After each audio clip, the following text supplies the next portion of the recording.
ସାଙ୍ଗମାନେ ନମସ୍କାର। ଆଶା କରୁଛି ଆପଣମାନେ ଭଲରେ ଥିବେ। ଆଉ ଗୋଟିଏ ମୋଟିଭେସନ୍ ଅଧ୍ୟାୟକୁ ଆପଣମାନଙ୍କୁ ସ୍ୱାଗତ। ଆଜି ମୋଟିଭେସନ୍ କହିବାର ଅର୍ଥ, କାଲି ମେସେଜ୍ ଦେଖୁଥିଲି, ଜଣେ ଭଉଣୀ କମେଣ୍ଟ କରିଛନ୍ତି, କହୁଛନ୍ତି କମେଣ୍ଟ କରିକି କି ଭାଇ ମୋ ସ୍ୱାମୀ ଜଣେ ଅନଲାଇନ୍ ଗେମ୍ରେ ଖେଳିକି ଗୁଡ଼ାଏ ପଇସା ହାରି ଯାଉଛନ୍ତି, ଘରକୁ ପଇସା ପତ୍ର ପଠାଉନାହାନ୍ତି, ଏମିତି ସେମିତି ତ ଗୁଡ଼ାଏ କୋଶ୍ଚିନ୍ ସେ ମୋତେ କରିଥିଲେ। ଦେନ୍ ମୁଁ ତାଙ୍କୁ କିଛି କହିପାରିଲିନି, ତ ସେଥିପାଇଁ ଗୋଟେ ଭିଡ଼ିଓ କରି ପଠାଉଛି ଭାଇ ସମସ୍ତଙ୍କ ପାଇଁ।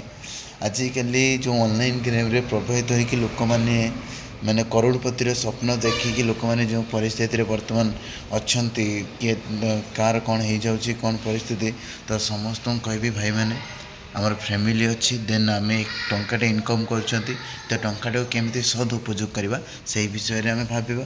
ଦେନ୍ ସେ ଭଉଣୀ ମୋତେ କାଲି କାନ୍ଦିକି କହିଲେ କି ମୁଁ କ'ଣ କରିବି ଭାଇ, ମୋର ଏମିତି ସେମିତି ହେଇଛି। ଦେନ୍ ସେଥିପାଇଁ ମୁଁ ତାଙ୍କୁ କହିଲି ଏବେ ତ ଯାହା ହେଇଯାଇଛି ହେଇଛି, ଦେନ୍ ଆଗକୁ ଯେମିତି ନ ହେବ ସେ ପ୍ରତି ସାବଧାନ ହେବ। ତ ସମସ୍ତ ଭାଇ ଭଉଣୀମାନଙ୍କୁ କହିବି, ଏମିତି ଯେଉଁ ଗେମ୍ ଦେଖୁଛନ୍ତି ଆଡ଼ଭାଇଟ୍ରେ, କେହି ବଲିଉଡ଼୍ ଆକ୍ଟର ଆଡ଼ଭାଇଟ୍ କରୁଛି, ତ କେହି ୟୁଟ୍ୟୁବ୍ ଆକ୍ଟର ଆଡ଼ଭାଇଟ୍ କରୁଛି, ତ ସମସ୍ତେ କୌଣସି ଜୁପି ଖେଳନ୍ତୁ, ଇଞ୍ଜି ଖେଳନ୍ତୁ, Dream11 ଖେଳନ୍ତୁ, ଏଇପରି ପ୍ରଭାବିତ ଗେମ୍ ଯେଉଁମାନଙ୍କୁ ଆସୁନାହିଁ, ଦେନ୍ ସମସ୍ତଙ୍କୁ ମନା କରିବି ଖେଳିବା ପାଇଁ। କାରଣ ଆପଣମାନଙ୍କୁ ଆଟ୍ରାକ୍ସନ୍, ସେ ଗୋଟେ ଗେମ୍ର ଆଟ୍ରାକ୍ସନ୍, ସେ ଗେମ୍ଟା ଆଟ୍ରାକ୍ସନ୍ ଏମିତି ଆପଣମାନଙ୍କୁ ପ୍ରଭାବିତ କରିବ ଯେମିତି ଆପଣମାନେ ଯେତେ ଜଲ୍ଦି ହେବ ନା ଆପଣମାନେ ଖେଳିବା ପାଇଁ ଇଚ୍ଛୁକ ହେବେ। ଏମିତି ହେଉଛି ସେ ଗେମ୍ର ଆଟ୍ରାକ୍ସନ୍। ତ ଦୟାକରି ସମସ୍ତେ ସେ ଆଟ୍ରାକ୍ସନ୍ରୁ ଦୂରେଇ ରୁହନ୍ତୁ। ଆଉ ଗୋଟେ କଥା କହିବି, ଯେଉଁମାନେ ଭାବୁଛନ୍ତି କି ଆମେ ସ୍ୱଳ୍ପ ଟଙ୍କା ଖର୍ଚ୍ଚ କରି କୋଟିପତି ହେଇଯିବେ, ସେଇଟା ଅସମ୍ଭବ। କାରଣ ତୁମେ Dream11 ଖେଳିଛ କି ନାହିଁ ମୁଁ ଜାଣିନି।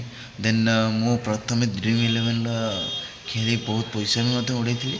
ଦେନ୍ ଆପଣମାନଙ୍କୁ କହିବି, Dream11 ଏମିତି ଏକ ଜିନିଷ ଆପଣଙ୍କୁ କୋଟିପତି ହେବାର ଆଶା ଦେଖେଇବ, ଆଉ କିଛି ସମୟ ପରେ ଆପଣଙ୍କୁ ଏମିତି ଲାଗିବ କି ଆପଣ ଯେଉଁ ଲଗେଇଥିବେ 49 ଟଙ୍କାଟେ କେମିତି ପାଇପାରିବେ ତା ପ୍ରତି ଧ୍ୟାନ ଢଳିବେ। ଲାଷ୍ଟକୁ କିଛି ମିଳିବନି, ଲାଷ୍ଟକୁ ମୁଡ଼ ଅପସେଟ୍ ହେବ। ତ ଆକ୍ଚୁଆଲି ଏ ସବୁ କହିବାର କାରଣ ହେଉଛି ଆପଣମାନେ ଅନଲାଇନ୍ ଗେମ୍ ପ୍ରତି ସାବଧାନ ହୁଅନ୍ତୁ।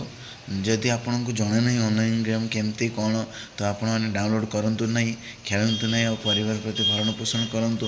ଆଉ ଆପଣମାନଙ୍କ ଯେଉଁ 10 ଟଙ୍କା ଇନକମ୍ କରୁଛନ୍ତି କି 100 ଟଙ୍କା ଇନକମ୍ କରୁଛନ୍ତି, ଦେନ୍ ପରିବାର ସହିତ ସେଭିଂ ପ୍ରତି ମଧ୍ୟ ଧ୍ୟାନ ଦିଅନ୍ତୁ। ତ ସମସ୍ତଙ୍କୁ କହି ରଖିବି, ଜଗନ୍ନାଥ ଆପଣଙ୍କର ଦିନ ଶୁଭମୟ କରନ୍ତୁ। ଆପଣମାନେ ଏହି ଭିଡ଼ିଓଟି ଯଦି ପ୍ରଥମ ଥର ଦେଖୁଥିବେ, ଚ୍ୟାନେଲକୁ ସବସ୍କ୍ରାଇବ୍ କରିବେ ଆଉ ସେୟାର କରିବେ।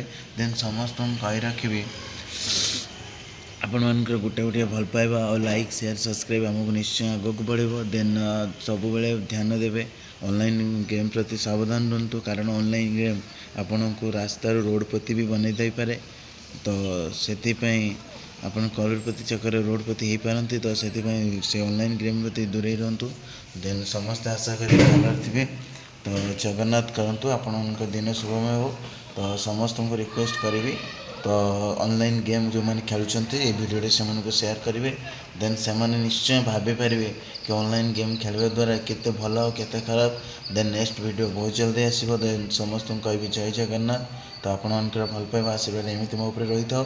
ଦେନ୍ ସମସ୍ତଙ୍କୁ କହିବି, ସମସ୍ତଙ୍କର ଆକ୍ଟରମାନେ ଯେଉଁମାନେ ଆଡ଼ଭାଇଟମେଣ୍ଟ କରୁଛନ୍ତି, ଦେନ୍ ମୁଁ ତାଙ୍କୁ ନିଶ୍ଚୟ କହିବି, ଦେନ୍ ଭାଇମାନେ ଭଉଣୀମାନେ ଯେଉଁ ୟୁଟ୍ୟୁବର ବଡ଼ ବଡ଼ ଭାଇ ଓ ଭଉଣୀମାନେ ଏଇ ଗେମ୍କୁ ପ୍ରଚେଷ୍ଟା କରୁଛନ୍ତି, ତ ସେମାନଙ୍କୁ କହିବି, ଦେନ୍ ଭାଇ ଭଉଣୀମାନେ ଆପଣ ଫାଷ୍ଟ ସେ ଗେମ୍ ଖେଳନ୍ତୁ। ଖେଳି ଆପଣମାନେ ସତରେ ଇମ୍ପ୍ରୁଭ୍ ହେଉଛନ୍ତି କି ନାହିଁ ଫାଷ୍ଟ ଦେଖନ୍ତୁ। ତାପରେ ତୁମର ଯେଉଁ ଭଲ ପାଇବା ଥିବା ଅଡ଼ିଏନ୍ସ ମାନେ ତୁମକୁ ଭଲ ପାଉଛନ୍ତି, ତାଙ୍କୁ ଏଇକୁ ପ୍ରମୋଟ୍ କରନ୍ତୁ please. I request for you. ତ ସମସ୍ତଙ୍କୁ କହିବି ଜୟ ଜଗନ୍ନାଥ, ଜୟ ଜଗନ୍ନାଥ, ଜୟ ଜଗନ୍ନାଥ।